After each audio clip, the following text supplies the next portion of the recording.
Okay. Welcome back to Tokyo Ghoul Anime Review, episode number 22. This one is the name of this episode is called The Farce of City. That is what this episode is called. This one is adapted from chapters 157 to 160 and 162 to 164. Yeah, they're skipping a chapter again. No idea why, just that they did. Pretty much what happens in this episode is that it picks up where last week's episode leaves off, where Toka kind of finds Kaneki, and she digs, and finds him. In the manga, this was a little bit very quick. I'm glad the fact that the anime basically made it a little bit longer sequence because it felt like it was very quick, cause like a few digs and that was it. Like, yeah, which I do appreciate that. And then we cut to Kaneki recovering at the hospital. Well, but before that, before he wakes up out of his coma he's in, we see sort of a dream sequence of him meeting up with Rise. Now, from the look of the way this particular scene is done in the episode, it's pretty similar to how it's shown in the manga, except they cut out some of the conversation they had. And despite the fact this is Rise, he doesn't say her name at all. I don't really know why. It's just really bizarre. As far as I know, there's no explained reason why he just doesn't say her name. Despite the fact, as a as someone who's read the manga, I know who this woman is.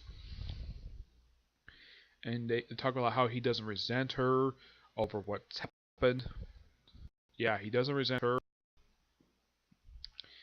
And let's see. Um, oh yeah, talk about sins of people he's killed because of the whole black dragon stuff. And eventually he leaves after swimming through looks like an ocean, and pretty much as far as I can tell, he's up, and he's surrounded by, well, first he sees Hoka, which makes sense for him. The first person he sees is the woman who he's married to and the mother of his, and the mother of his child. Yes, so it makes perfect sense for this to happen. Of course, everybody comes in the room, including Psycho.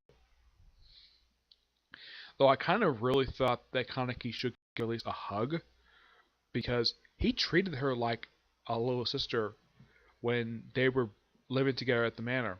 Oh, I should point out though the house that Kaneki had, they had in the first season of the show.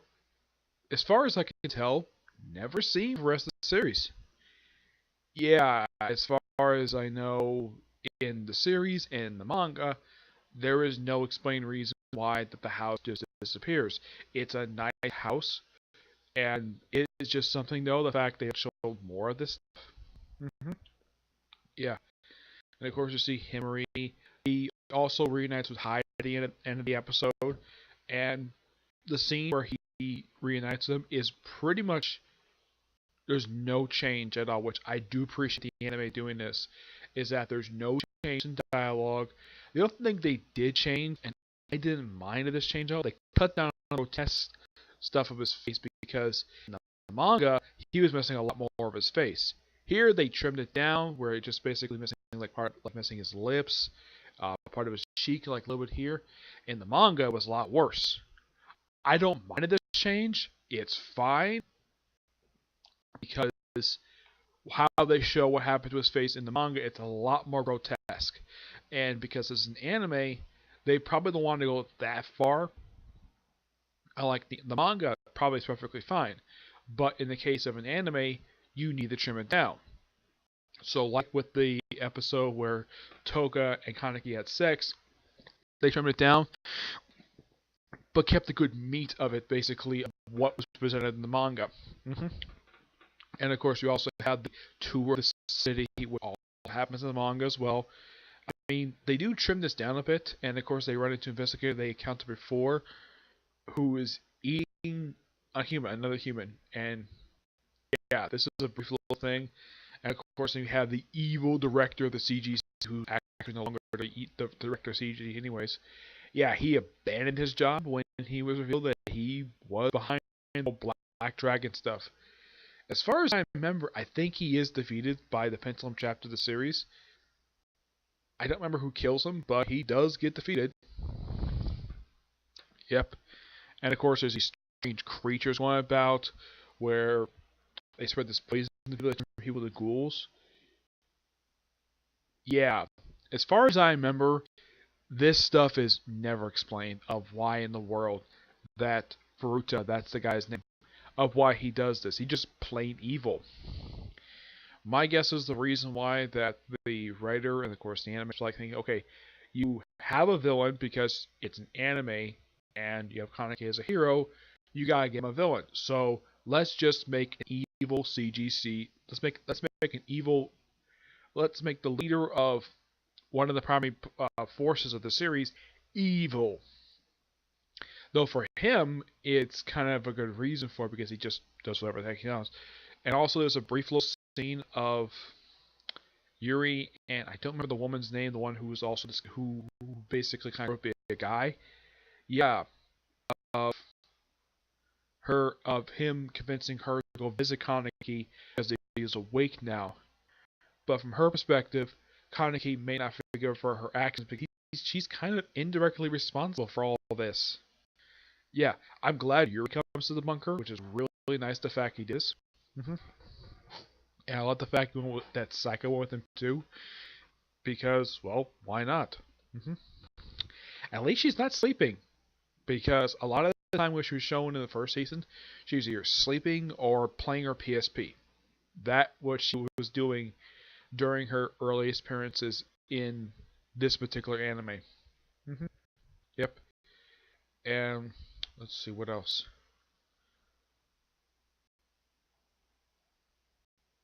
Yeah, there's also this with the poison stuff. People turn to ghouls. Yeah, how this is shown is that there's a recording of the Japanese Self-Defense Force, which I'm like, when the heck did they arrive in Tokyo? That was never shown. Yeah, there's a smoke container to take out this group of monsters who just, and of course then look like defeated, but nope, then their heads explode. No, it's not via some bomb. They just blow up and release this poison which kills them. Supposedly kills them but turns into ghouls. Yeah. So yeah, next week's episode probably just continue this stuff anyways. Do I think they'll probably adapt the final chapter of the series? Probably yes. But there is a lot of chapters from the manga for Tokyo Re that are not fully adapted. I don't know why. It's particularly very bizarre. Like a lot of the chapters, a lot of the episodes for this season, some of whom take just half a chapter or a few pages from it. Very rarely do you find in the second season where they take an entire chapter after this episode. I'd say for the past two episodes, they're kind of going back to before while adapting 7 chapters again. But at least they're keeping a lot of stuff in this time instead of cutting out a bunch of stuff. And I gotta say, for this second season of the show, the first half did have problems with pacing. I would say for the past 2 episodes, the pacing has improved and it flows a lot more smoothly. And I don't know if anybody had a problem with the pacing. I mean, I personally don't mind at all, but the pacing is fine. It's paced normally. It's interesting. It's progressing a series forward. Despite the fact when you look at it, like as of this episode here, there's only about 15 chapters left to adapt. So maybe that means that there's going to be about 2 more episodes left to adapt. I don't know. It's particularly very bizarre, to say the least. Yeah. So a pretty good episode. I like it. hmm I appreciate the fact they kept a lot of stuff in. Even they did change some stuff, they cut some stuff that mostly for this one, aside from trimming down what happened with Hyde, mostly the stuff they cut out was basically dialogue stuff. But it looked like from when I remember reading it and the way it was shown in the show, they kept a lot of stuff in, which I appreciate them doing that. hmm I know my friend Jeremy, he doesn't like the Tokyo Ghoul, or at least probably this. He doesn't talk about this anime at all, but he didn't like the original one because they adapted several arcs out of order. Me, I didn't have a really big problem with it. It's just that the overall really big problem with the original series though was with Route A, where they just adapted the second half of the series loosely, but the stuff at Kaneki was the stuff they changed. Yeah. So that's it for this particular review. Stay tuned tomorrow for my reviews of Ace Attorney, the newest chapter of the Seven Deadly Sins manga, and maybe a review of the a first part of my review for Black Butler. Yes, I'm actually going to start that up. I've actually kind of started up today. I'm only about 2 episodes in. I may be able to finish up tomorrow, and that's a maybe. I may. If not tomorrow, it probably would be Friday. Okay?